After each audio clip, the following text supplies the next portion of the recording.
সন্ত্রাস বিরোধী আইনে নিষিদ্ধ স্বাধীনতা বিরোধী দল জামাত শিবির, স্বরাষ্ট্র মন্ত্রণালয়ের প্রজ্ঞাপন জারি।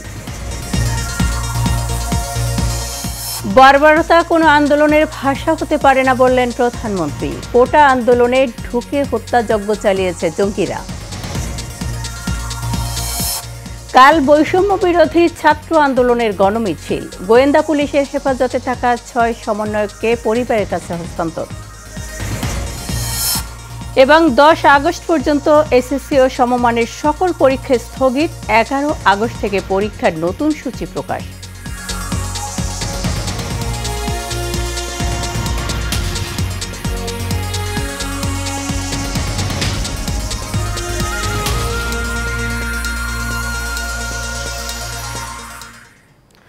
স্বাগত এশিয়ান প্রাইম নিউজে, সঙ্গে আছি আমি শারমিন জাহান মেরি।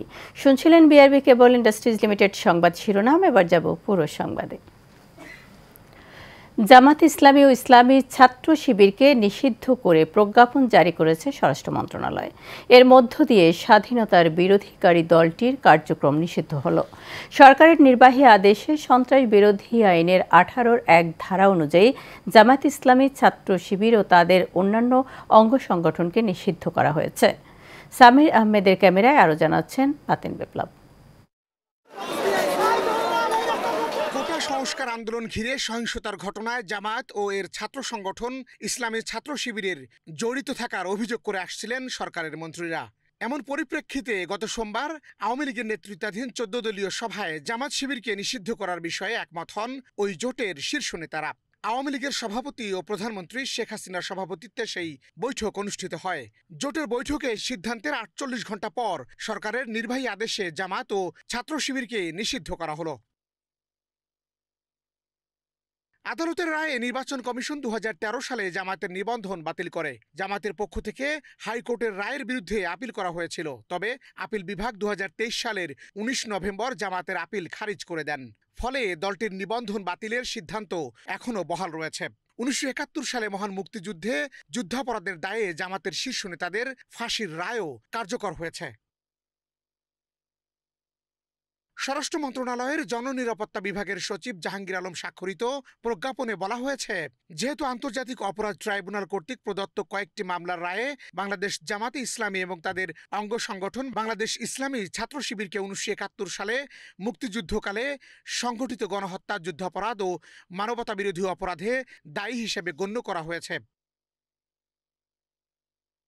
এতে আরও বলা হয়েছে, সরকার বিশ্বাস করে বাংলাদেশ জামাত ইসলামী এবং বাংলাদেশ ইসলামী ছাত্র শিবির সহ তাদের সকল অঙ্গ সংগঠন সন্ত্রাসী কার্যকলাপের সঙ্গে জড়িত রয়েছে।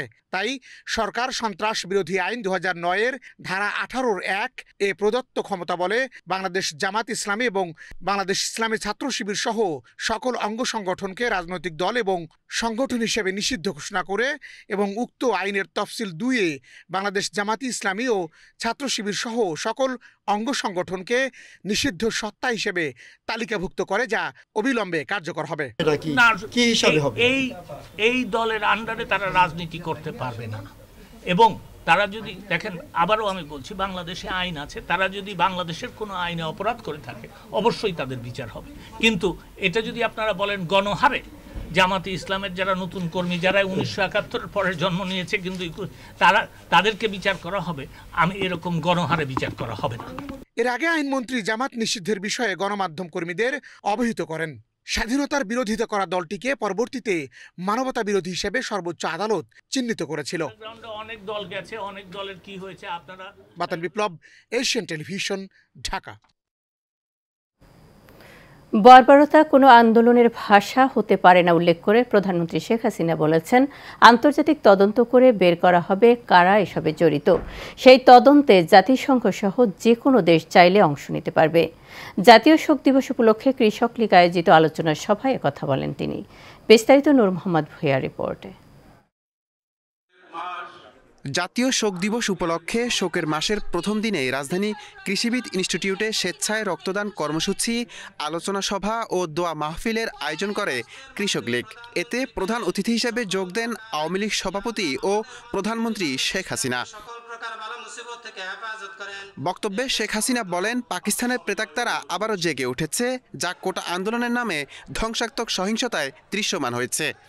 যারা ওই যুদ্ধ অপরাধীদের দোষর ছিল, এদেশে গণহত্যা, লুটপাট, নারী ধর্ষণ, অগ্নিসংযোগ, এই সমস্ত কাজের সঙ্গে যারা জড়িত তাদেরই দোষর হিসেবে নিজেদেরকে গড়ে তুলেছে। আর সেই আঘাতটা আপনারা দেখলেন এই মাত্র কিছুদিন আগে। শিক্ষার্থীদের দাবি শতভাগ মেনে নেওয়া হলেও এই আন্দোলন কার স্বার্থে চালিয়ে নেওয়া হচ্ছে প্রশ্ন প্রধানমন্ত্রীর। আজকে যে প্রাণহানিগুলি ঘটল, যেখানে দাবি শতভাগ মেনে নেওয়া হয়ে গেছে, সেখানে এই আন্দোলন চালিয়ে যাওয়ার কি যৌক্তিকতা আছে? কার স্বার্থে? স্থাপনাগুলি ভেঙেছিল, ঠিক আছে, মানুষের হয়তো সাময়িক কষ্ট হচ্ছে, আগে যেখানে এত আরামে চলতে পারতো হয়তো সেটা করতে পারছে না। সেগুলি তো এক সময় আবার সময় লাগবে, কিন্তু এক সময় সেগুলি ঘুরে তোলা যাবে। কিন্তু যে জীবনগুলি ঝরে গেল, ছোট্ট ছোট শিশুরা গুলিবদ্ধ। বর্বরতা কোনো আন্দোলনের ভাষা হতে পারে না উল্লেখ করে সরকার প্রধান বলেন, আন্তর্জাতিক তদন্ত করে বের করা হবে কারা এসবে জড়িত। এই তদন্তে জাতিসংঘ সহ বহির্বিশ্বের সবাইকে বিশেষজ্ঞ পাঠানোর আহ্বান জানান তিনি। আমি চাই প্রত্যেকটা জিনিসের তদন্ত হোক, কারা এর পিছনে কিভাবে কি ঘটনা ঘটেছে, এবং সেই জন্য আন্তর্জাতিকভাবে জাতিসংঘকে আমি আবেদন করেছি যে তারা তাদের বিশেষজ্ঞ পাঠাক। অন্য কোনো দেশ যদি চায় তারা বিশেষজ্ঞ পাঠাক, কারণ আমি চাই এই ঘটনাগুলির সুষ্ঠু তদন্ত হোক। সে যেই দায়ী থাক তার বিরুদ্ধে ব্যবস্থা নিতে হবে। জঙ্গিবাদ ও সন্ত্রাসের জায়গা বাংলাদেশে হতে পারে না জানিয়ে প্রধানমন্ত্রী বলেন, এদের মূল শক্তি জামায়াতকে নিষিদ্ধ করা হবে। কাজে জঙ্গিবাদ সন্ত্রাসের স্থান বাংলাদেশে হতে পারে না। নূর মোহাম্মদ ভূঁইয়া, এশিয়ান টেলিভিশন, ঢাকা। আবারও নতুন কর্মসূচি দিয়েছে বৈষম্য বিরোধী ছাত্র আন্দোলন। বিকেলে গণমাধ্যমে পাঠানো সেই বিজ্ঞপ্তিতে বলা হয়, শুক্রবার জুমার নামাজের পর প্রার্থনা ও গণমিছিল কর্মসূচি পালন করবে তারা। এদিকে গোয়েন্দা পুলিশের হেফাজতে থাকা বৈষম্য বিরোধী ছাত্র আন্দোলনের 6 সমন্বয়ককে ছেড়ে দেওয়া হয়েছে। বেলা 1:30টার একটু পরেই তারা ডিবি কার্যালয় থেকে কালো রঙের একটি গাড়িতে বেরিয়ে আসেন। ডিবির রমনা বিভাগের অতিরিক্ত কমিশনার আজহার মুকুল 6 সমন্বয়ককে ছেড়ে দেওয়ার বিষয়টি নিশ্চিত করেন গণমাধ্যমে।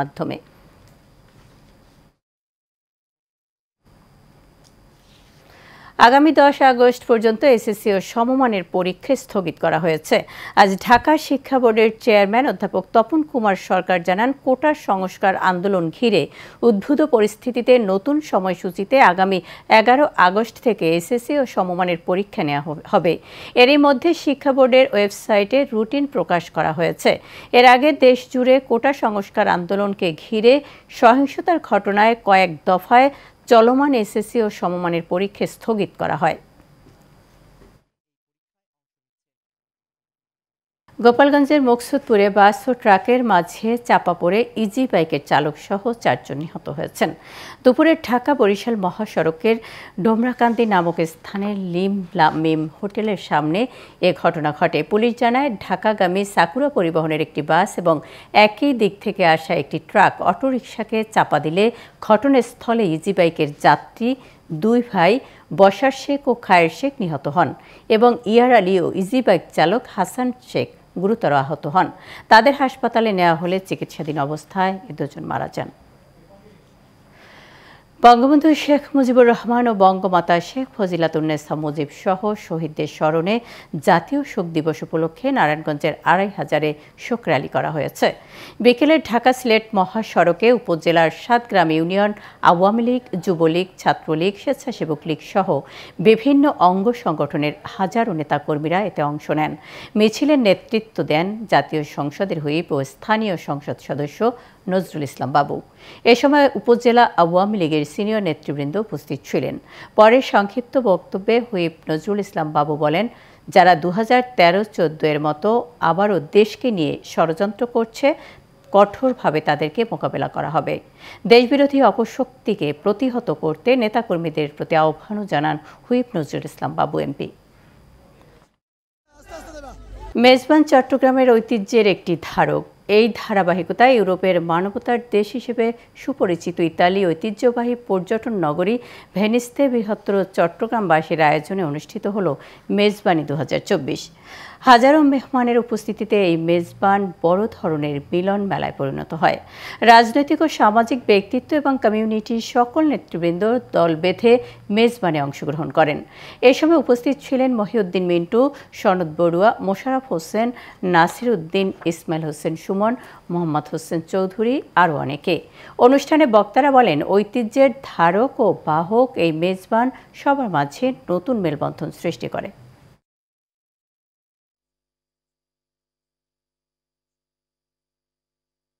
ইবে একখান ঐতিহ্যবাহী মেজবান চট্টগ্রাম অনলাইন জিবে আর চট্টগ্রাম শহরের মধ্যে প্রত্যেক বছর আয়োজন করি তাই ইউরোপের ভেনিসে বসবাসরত প্রবাসী বাঙালি চট্টগ্রামবাসী আমরা বহুদিনের কাঙ্ক্ষিত স্বপ্ন আজকে আমরা বাস্তবায়ন করেছি। চিটাংবাসীর পক্ষ থেকে আজকে ভেনিসে যে মেজবানের আয়োজন করা হয়েছে তা সফলভাবে সাকসেস করার জন্য সবাইকে ধন্যবাদ। আমরা ভেনিসে যারা চট্টগ্রামবাসী আছি আমরা আমাদের ঐতিহ্যবাহী মেজবান এখানে করতে পেরেছি, সেজন্য আমরা আনন্দিত। সবার মনকে স্থির করবেন আমরা যাতে সামনে আরও সুন্দরভাবে এগিয়ে যেতে পারি।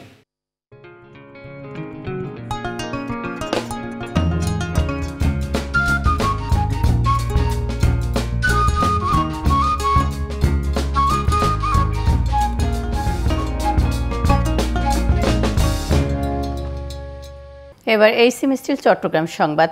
শোককে শক্তিতে পরিণত করে সকল অপশক্তিকে মোকাবেলা করতে হবে বলে মন্তব্য করেছেন চট্টগ্রাম দক্ষিণ জেলা আওয়ামী লীগ সভাপতি মোতাহেরুল হোসেন ইসলাম এমপি। শোকের মাস আগস্টের প্রথম দিনে চট্টগ্রাম দক্ষিণ জেলা আওয়ামী লীগের কার্যালয়ে বঙ্গবন্ধুর প্রতিকৃতিতে পুষ্পস্তবক অর্পণ ও আলোচনা সভায় তিনি একথা বলেন। এই সময় সাধারণ সম্পাদক মফিজুর রহমানের সঞ্চালনায় উপস্থিত ছিলেন সহসভাপতি অ্যাডভোকেট মুজিবুল হক, সংরক্ষিত আসনের সংসদ শামীমা হারুন লুবানা, সাবেক এমপি চিমনারা তৈয়বা সহ অনেকে।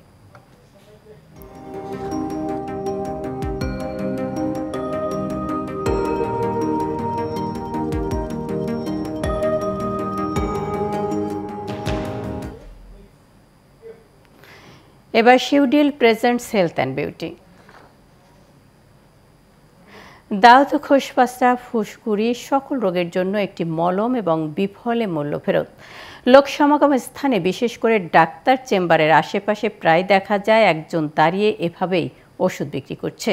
চিকিৎসা বিজ্ঞানের ভাষায় একে বলে অপচিকিৎসা।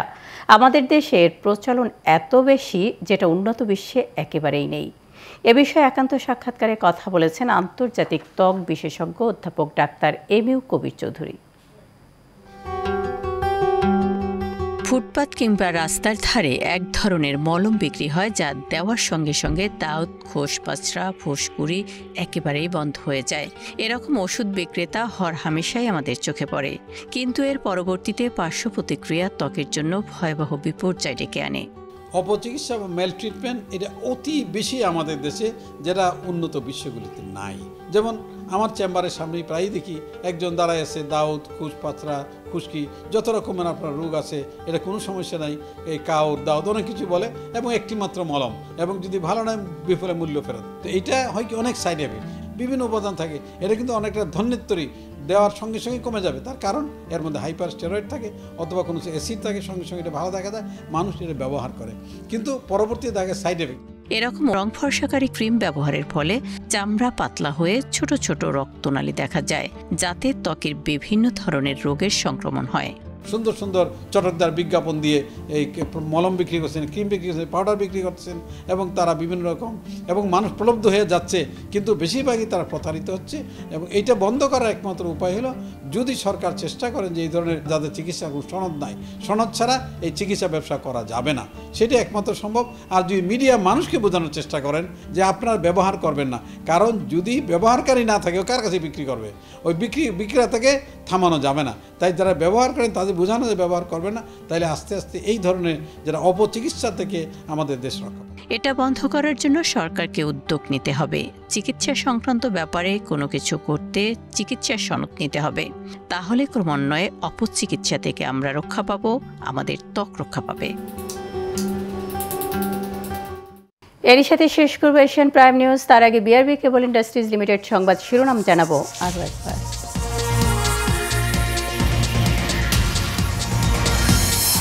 সন্ত্রাস বিরোধী আইনে নিষিদ্ধ স্বাধীনতা বিরোধী দল জামাত শিবির, স্বরাষ্ট্র মন্ত্রণালয়ের প্রজ্ঞাপন জারি।